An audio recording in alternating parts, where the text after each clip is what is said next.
Assalamualaikum warahmatullahi wabarakatuh. Kenalkan, nama saya Fadli Azamuddin, calon guru penggerak Angkatan 7 Kabupaten Solok Selatan.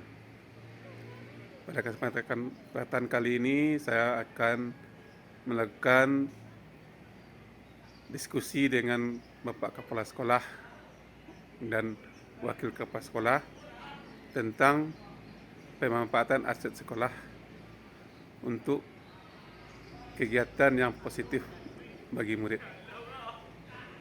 Diskusi ini akan dilaksanakan pada hari Senin, tanggal 22 Mei 2023, bertempat di ruang Kepala Sekolah.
Assalamualaikum warahmatullahi wabarakatuh. Waalaikumsalam warahmatullahi wabarakatuh. Selamat pagi, Pak. Selamat pagi Pak Awet. Fadli. Eh, saya ini Pak mendapat tugas lagi. Saya mengganggu Pak ini tentang tugas terakhir ini di guru penggerak tentang pemanfaatan aset sekolah untuk kemajuan murid. Jadi itu topiknya. Jadi dari dari aset-aset yang kita miliki di sekolah ini ada sebenarnya 7 buah aset. Ya. Ada aset manusia, ada aset sosial, ada aset lingkungan, ada aset budaya, dan itu ada 7. Jadi maksud saya ke saat ini adalah untuk meminta informasi kepada Pak F dan Pak Awet yang dari sekolah ini, apa-apa saja aset yang kita miliki itu yang bisa kita manfaatkan untuk kemajuan dari murid-murid kita. Jadi kalau dari yang dari Pak F itu nampaknya ada bagiannya itu untuk aset manusia. Jadi minta tolong pada Pak F nanti menyampaikan bahwa apa-apa saja aset dari sekolah kita yang dari manusia itu bisa kita manfaatkan untuk kemajuan murid kita. Ya, Pak. Ya, terima kasih Pak Fadli Azamuddin, calon guru penggerak angkatan 7 ya. Terima kasih juga Pak Wek, Wakil Sarjana Prasarana. Jadi sesuai dengan pertanyaan Pak Fadli tentang aset manusia. Ya, Pak aset Fadli. manusia. Aset manusia. SMK 1 Solok Selatan memiliki 63 orang guru. 63 orang guru, 40 statusnya PNS, kemudian 23 statusnya non PNS atau honorer. Dari segi pendidikan guru yang sudah menyelesaikan pendidikan S2 itu berjumlah 7 orang. Kemudian S1 berjumlah 56 orang. Kemudian dari segi tenaga administrasi sekolah atau sekarang istilahnya tenaga TAS ya, tenaga administrasi sekolah, kita ada 12 orang tenaga administrasi sekolah, 4 PNS, 8 non PNS.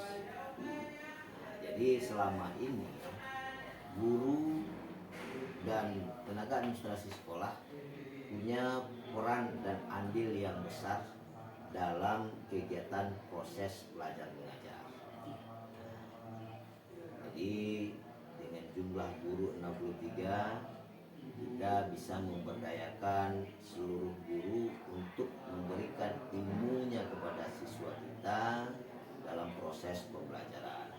Tenaga administrasi pada dasarnya membantu kebutuhan guru dan penyempurnaan administrasi guru siswa dalam hal memperlancar kegiatan di sekolah. Kira-kira apa lagi Pak Bali? Ya, itu dari aset manusia gitu ya. Jadi ternyata sekolah kita ini punya aset besar untuk gurunya ada 63 orang tadi kan, sudah pendidikan S2. Ya, sudah S2-nya ada 7 orang. 7 orang, dan selebihnya S1 semua. Kemudian untuk tenaga atasnya PNS-nya ada 4 orang. Ya. Kemudian ada honornya ada 8 orang. Jadi sekolah kita besar. Ya. Kemudian lagi Pak ya, itu kan dari aset manusia. Kalau dari aset sosialnya, apa yang bisa Pak ya, berikan tentang kerjasama dengan dinas-dinas lain atau yang bersifat sosial lah. Terima kasih Pak Fadli pertanyaannya tentang kegiatan sosial. Di sini mungkin ya kita SMK 1 Solok Selatan memiliki banyak mitra, banyak kerjasama yang pasti Dinas Pendidikan Provinsi Sumatera Barat, cabang dinas wilayah 3 itu selalu memberikan perhatian kepada kita bagaimana meningkatkan pendidikan secara maksimal. Kemudian di sini SMK itu rohnya adalah bagaimana SMK itu bisa bekerja sama dengan banyak dunia usaha dan dunia industri. Karena ada 1 semester siswa harus melakukan praktek kerja lapangan. Jadi kita untuk daerah Solok Selatan, Kota Padang, Kota Solo, Bukit Tinggi, Sumatera Barat umumnya, itu kita sudah memiliki banyak MOU dengan banyak dunia usaha dunia industri. Salah satu MOU itu bunyinya adalah kesiapan dunia usaha menerima siswa kita melakukan praktek kerja lapangan, dan juga tidak tertutup kemungkinan siswa kita yang tamat juga diterima bekerja di dunia usaha dunia industri tempat siswa melakukan praktek kerja lapangan. Kemudian Dari segi sosial masyarakat, alhamdulillah Pak Padli, kita SMK 1 ya selama ini mendapat dukungan dari masyarakat, terutama orang tua siswa melalui kegiatan komite. Nah, kita paham, kita mengerti, kita menyadari bahwa sekolah ini bisa beraktivitas, sekolah ini bisa lancar, tidak terlepas dari uang, dari dana. Dan selama ini setiap program yang kita buat, ketika kita sampaikan kepada pengurus komite, kita rapatkan dengan orang tua, semuanya membantu dalam artian mendukung program-program tersebut. Nah, itu Pak Bali. Kemudian alumni kita punya ya dimanapun instansi, apalagi sekolah itu ada alumninya.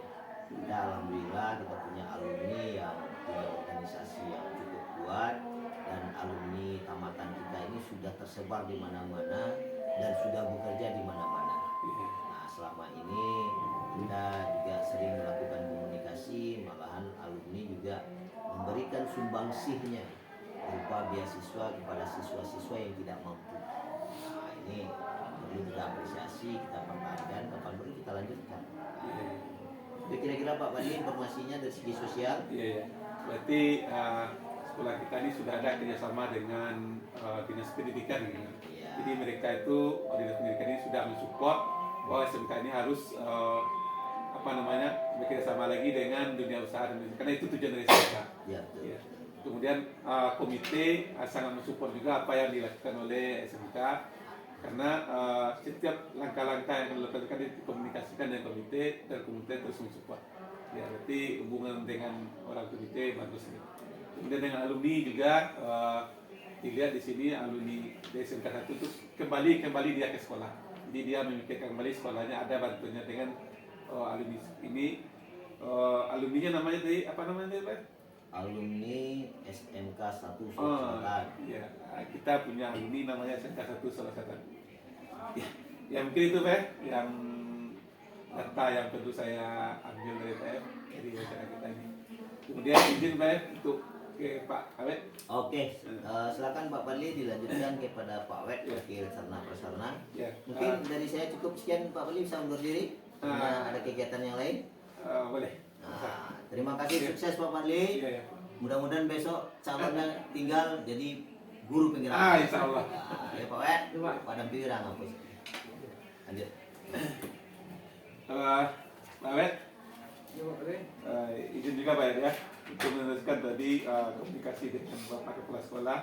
Jadi Pak Wet kan sebagai wakasarana. Ya. Jadi dalam hal ini saya butuh penjelasan dari Pak Wet tentang modal fisik, yaitu berupa bangunan, apalagi infrastruktur prasarana. Jadi informasi yang Pak Awet ini berguna nanti bagaimana kita memanfaatkan asal-asalnya di sekolah kita ini untuk kemajuan dari murid. Begitu Pak. Terima kasih Pak Bade. Baiklah, di sekolah kita SMK 1 Sulawesi Selatan itu banyak sekali sarana dan prasarana yang ada di sini.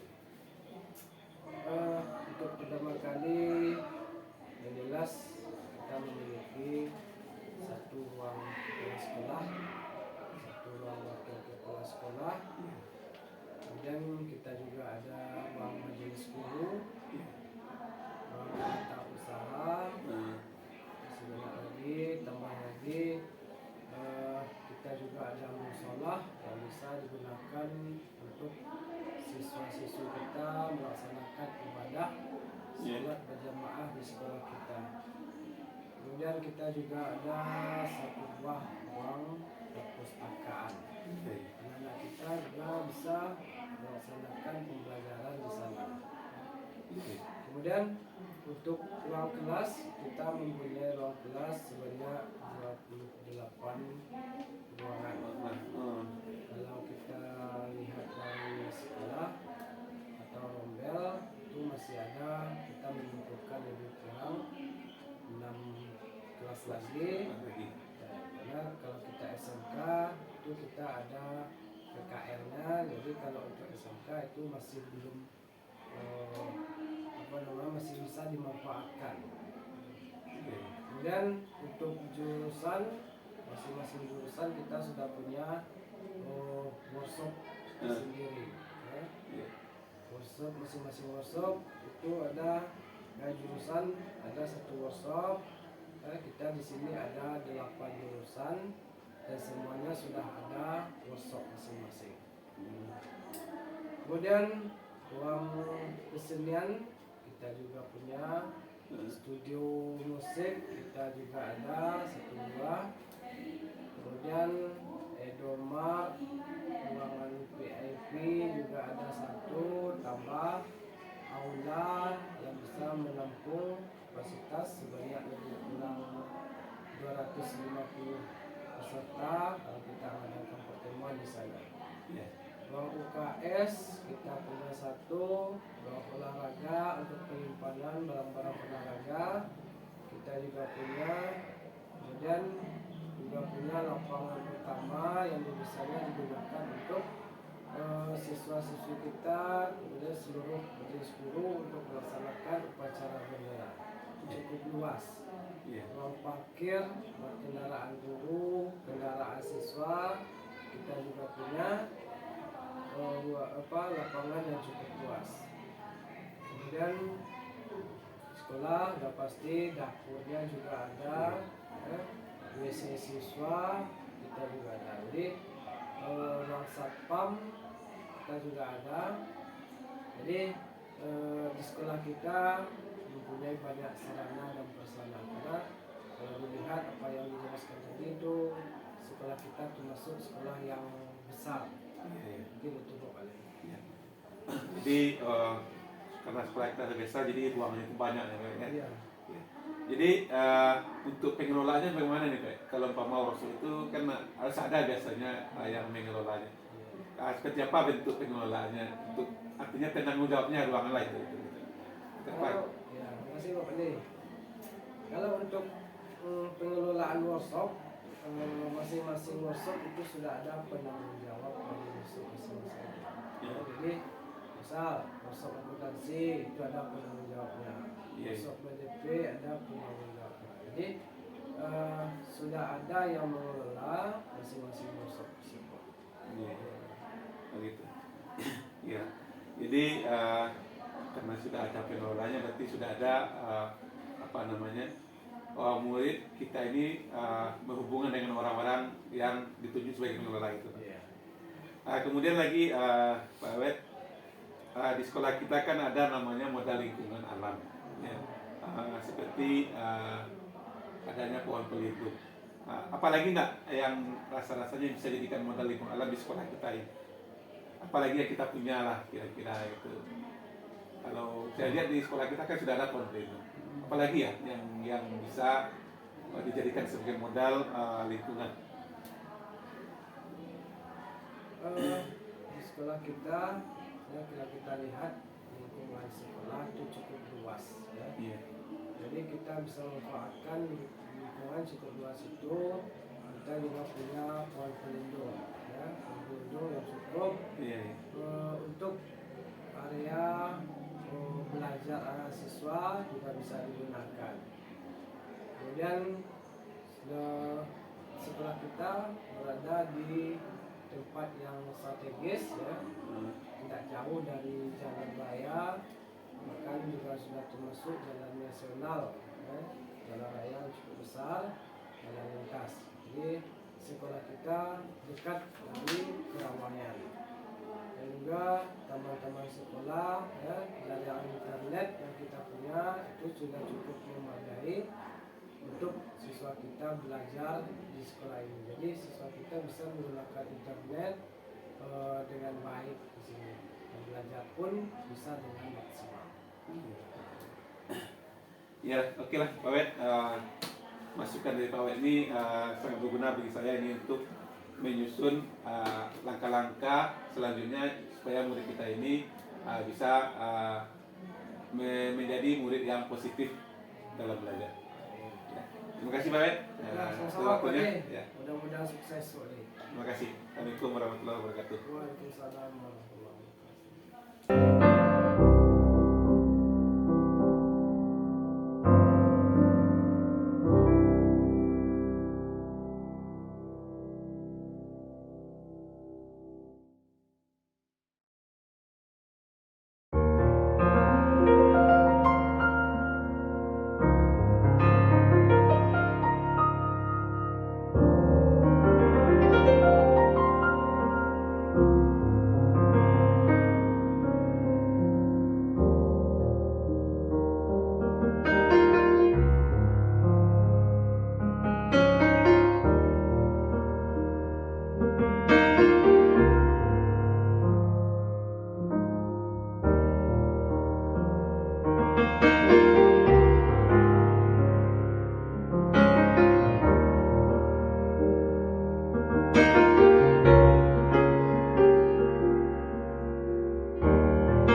penyampaian program tentang pemetaan aset di sekolah untuk kemajuan murid.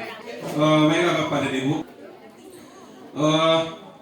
pada kesempatan kali ini judulnya adalah rapat konsolidasi. Artinya saya menyampaikan kepada Bapak dan Ibu apa yang saya temui tentang aset di sekolah kita yang bisa kita gunakan untuk perkembangan murid kita nantinya. Apa yang kita bisa kita gunakan untuk membuat murid-murid kita itu berkembang atau istilahnya berubah menjadi lebih baik. Itu tujuannya.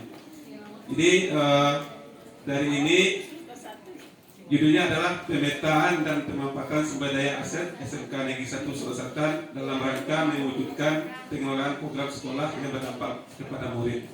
Artinya aset-aset yang kita miliki di sekolah kita ini bisa kita berdayakan untuk kemajuan dari murid kita. Itu harinya tanggal 1 27 Mei 2003, jamnya belum saya isi karena belum ada tadi. Kemudian tempat ruang rapatnya adalah ruangan Maji Guru SMK Negeri 1 Surakarta. Agendanya rapat koordinasi dan pemetaan aset yang dimiliki sekolah. Jadi di sini nanti saya sampaikan, Bapak Ibu lihat. Kemudian kalau ada yang kurang tepat rasanya tolong nanti disampaikan, mungkin diperbaiki karena ini akan dilaporkan ke BGP atau ke PGRA. Jadi kalau kurang mohon nanti ditambah, kalau lebih tolong dikasih tahu dan dikurangi. Itu makanya disosialisasikan atau dikonsultasikan sama kita bersama. Sebagaimana yang kita ketahui, sekolah merupakan ekosistem yang saling berkaitan antara dua unsur, yaitu unsur biotik dan unsur abiotik. Unsur biotik itu adalah unsur yang hidup, ya. Yang hidup adalah manusia. Nah itu contohnya. Kemudian abiotik itu yang tidak hidup. Contohnya taman atau ruang kelas, ruang-ruang lah. Gitu. Jadi itu yang ini. Dalam ekosistem sekolah ini, kedua faktor tersebut saling mempengaruhi dan membutuhkan keterlibatan satu sama lainnya. Kelas, sekolah, dan masyarakat sekeliling merupakan sumber daya yang dapat dikelola dengan baik berdasarkan kekuatan dan potensinya masing-masing. Ketiganya akan menjadi sasaran kemanfaatan dari sumber daya yang ada. Implementasi pengelolaan sumber daya akan berhasil apabila seorang pemimpin pembelajaran melakukan pemetaan terlebih dahulu dengan mengidentifikasi 7 aset memiliki sekolah beserta strategi pemanfaatannya. Jadi pemimpin itu akan bisa memajukan sekolah dengan memanfaatkan pada 7 aset. 7 aset itu adalah aset itu artinya modal, ya. Itu adalah yang pertama modal manusia, kemudian modal fisik, modal sosial, modal lingkungan atau alam, modal finansial, modal politik, dan modal agama atau budaya. Jadi ada 7 aset di sekolah kita yang bisa diberdayakan untuk kemajuan murid. Langkah awal dilakukan adalah melakukan pemetaan aset. Jadi artinya pemetaan aset, kita ketahui dulu apa aset-aset yang ada di sekolah kita. Sudah saya lakukan, sudah saya petakan. Langkah ini penting dilakukan untuk dapat mengelola sumber daya secara optimal bagi pemanfaatan dan pengelolaan program sekolah yang berdampak pada murid. Yang pertama, modal manusia. Kalau modal manusia ini adalah kepala sekolah, pendidikannya sudah S2, selama 8 tahun berpengalaman menjadi kepala sekolah, kemudian bijaksana,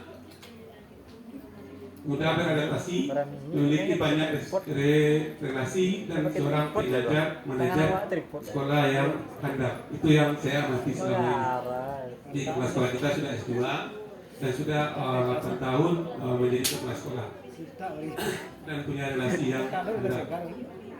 Kemudian guru, tenaga pendidikan S2 berjumlah saya apa salah ini cari tripod pada tangan awak modal itu. Kemudian pendidikan S1 juga belum saya isi, belum dapat saya data pastinya. Kemudian sertifikasi ada berapa orang, berapa orang apa salah cari tripod ya. Sekarang baru dapat 2 orang, calonnya ada 3 orang lagi. Rata-rata punya kemampuan IT. Itu yang saya temukan tentang aset guru. Kemudian peserta didik latar belakang murid heterogen. Jumlah murid keseluruhan belum saya isi, ada sekitar 1.000 orang. Kemudian laki-laki atau perempuannya ada persentasenya, beragama Islam berapa orang dan beragama lainnya juga berapa orang. Itu yang akan saya buat, saya minta nanti datanya kepada Kepala Usaha. Kemudian tenaga administrasi sekolah, pendidikan S1 berjumlah berapa orangnya nanti, pendidikan SMA-nya dan lain. Kemudian komite sekolah, orang tua murid mempunyai latar belakang yang heterogen, mendukung program sekolah, terlibat aktif dalam kegiatan sekolah. Kemudian pengawas sekolah, latar belakang pendidikan S2, kemudian berpengalaman dan aktif dalam pembinaan di sekolah. Itu modal manusia. Kemudian modal sosial. Modal sosial yang ada di sekolah kita adalah dinas pendidikan.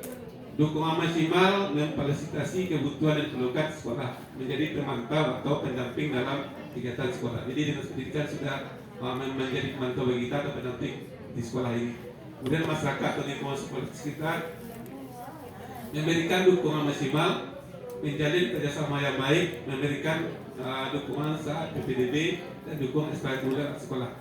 Kemudian komunitas praktisi, adanya perkumpulan atau forum seperti PGRI. Di sekolah kita ada PGRI, ada KKS, ada NGP, dan ada guru penggerak.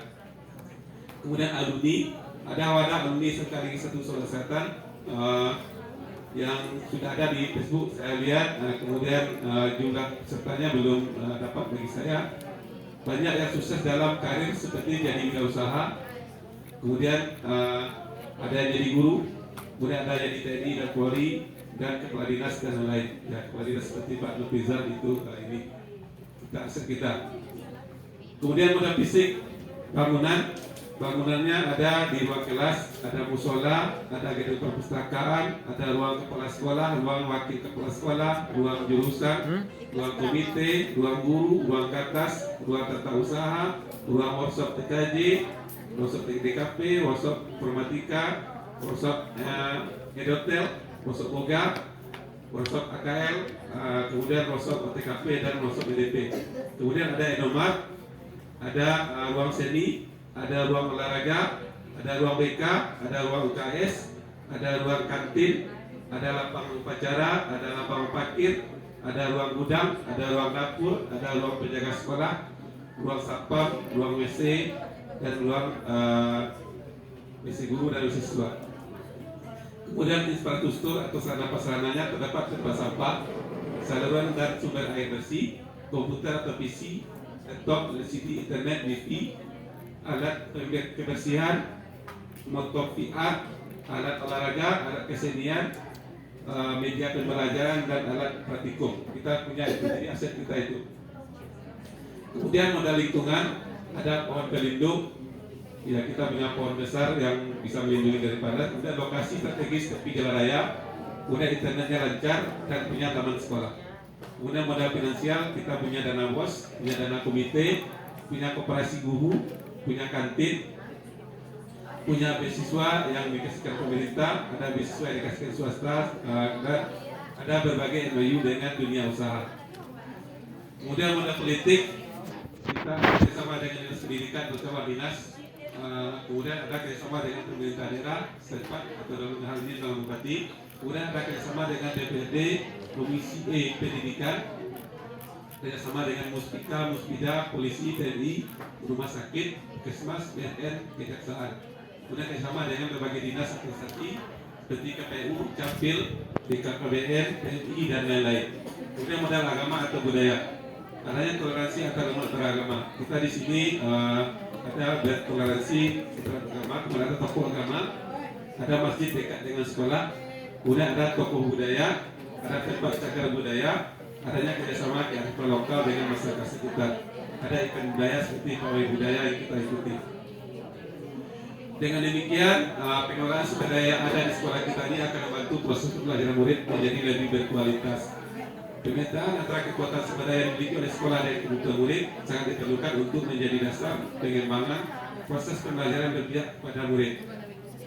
Implementasi pengelolaan sumber daya yang tepat dan sesuai dengan kebutuhan murid akan menghadirkan lingkungan belajar yang nyaman dan menyenangkan untuk murid. Lingkungan belajar yang nyaman dan fasilitas memadai serta suasana yang menyenangkan akan sangat mendukung pembelajaran menjadi semakin berkualitas yang memotivasi murid untuk semangat belajar dan akan membawa dampak murid semakin kreatif. Pengelolaan sumber daya harus didukung oleh semua warga sekolah dengan ikut menjaga dan merawat.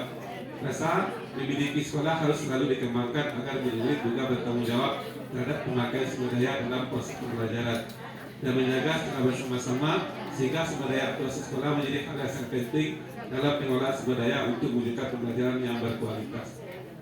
Mungkin itu yang dapat saya sampaikan kepada Bapak dan Ibu tentang aset yang dimiliki oleh sekolah yang akan kita manfaatkan untuk kemajuan dari pembelajaran murid-murid kita.